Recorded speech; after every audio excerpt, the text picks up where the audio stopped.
Hello, ladies and gentlemen, this is Kaiju Review. Today we'll be watching Varan the Unbelievably Boring. I thought it was just Varan the Unbelievable. Oh, it's very boring. Probably not as bad as you're making it out to be. Well, just watch it.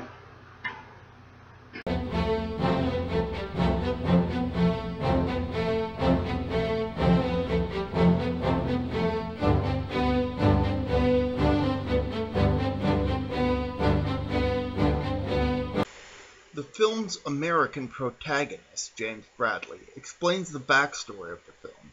He's been sent to Kunishirashima to conduct desalination experiments on a lake on the island, though his wife, Anna, voices concerns over the effect on the locals, when a kid in a mask tries to scare the two. But it doesn't work, and the two tell him off before revealing that the kid is working for them. The locals of the island hold a ceremony including a rather scary-looking statue. Said statue actually looks scarier than Varan does when he finally shows up, but more on that later. A man in a mask attacks James for some unexplained reason. James struggles with the man and manages to repel the attacker, who just runs away. We never find out who attacked James or why. James continues to narrate events instead of the movie showing them or letting the audience learn naturally. He explains that the natives are to be evacuated for the sake of their safety during the tests, but they don't want to leave. The military considers using force if necessary. A friend, Kishi, tells James about the local lore about a monster named Obaki. So, Varan's called Obaki in this movie, huh? I guess so. So why don't they just call him Obaki the Unbelievable? I guess that would just make too much sense. Well, that's true.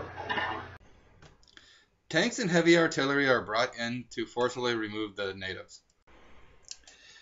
James references the characters from the Japanese version, I think, but they never really factor into the film's plot. Anna tries to convince James to experiment on another lake, but he doesn't want to because the current method of sanitizing water is expensive.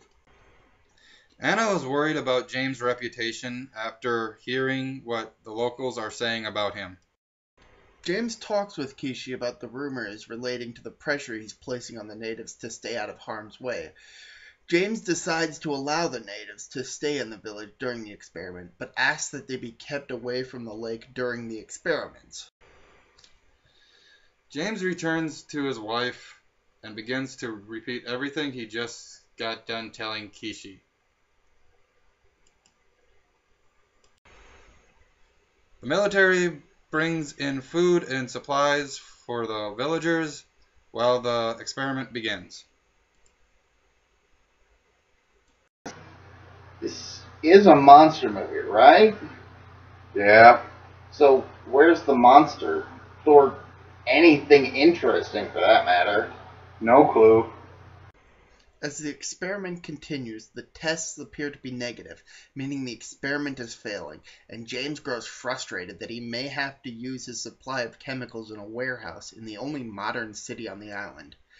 James jokes that maybe the monster the villagers speak of is responsible.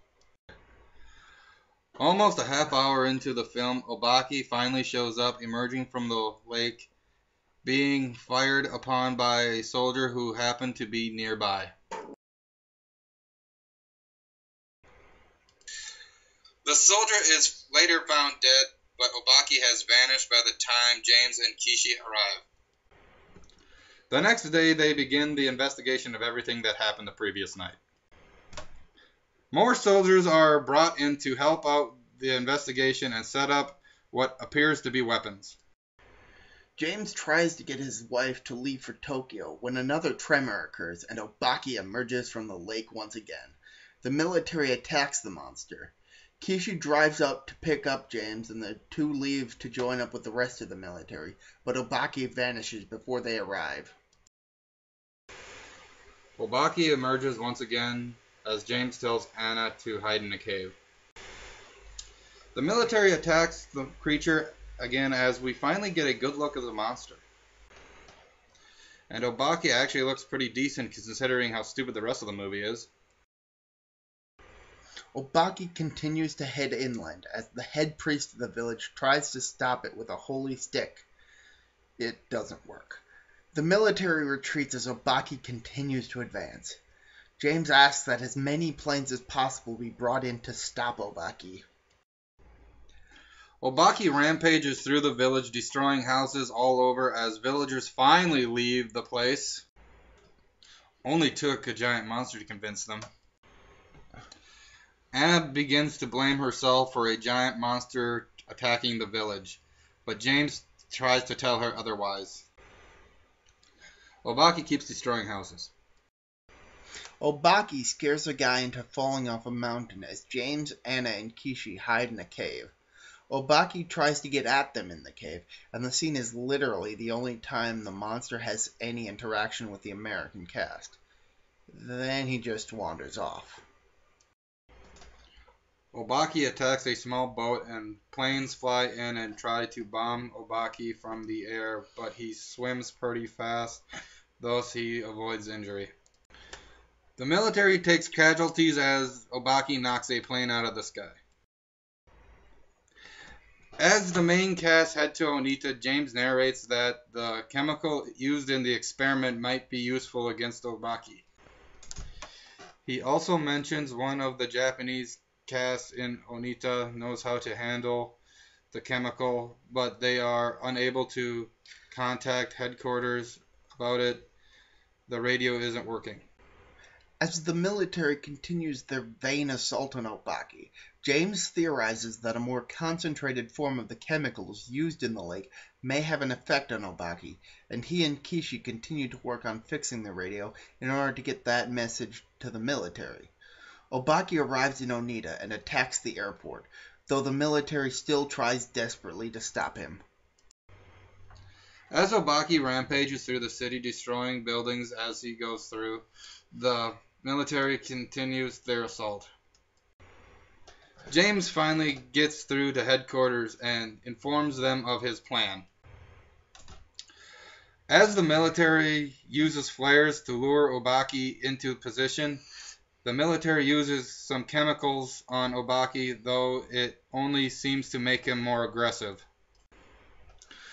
The Japanese character Kenji drives a truck loaded with the chemical towards Obaki. The military blows up the truck, covering Obaki with the chemical gas. Obaki retreats into the ocean, and it's implied that the creature has died. James decides to conduct his desalination experiments on a lake in America. As James's narration speculates that Obaki may emerge again, we get a parting shot of the statue from the village as the movie closes.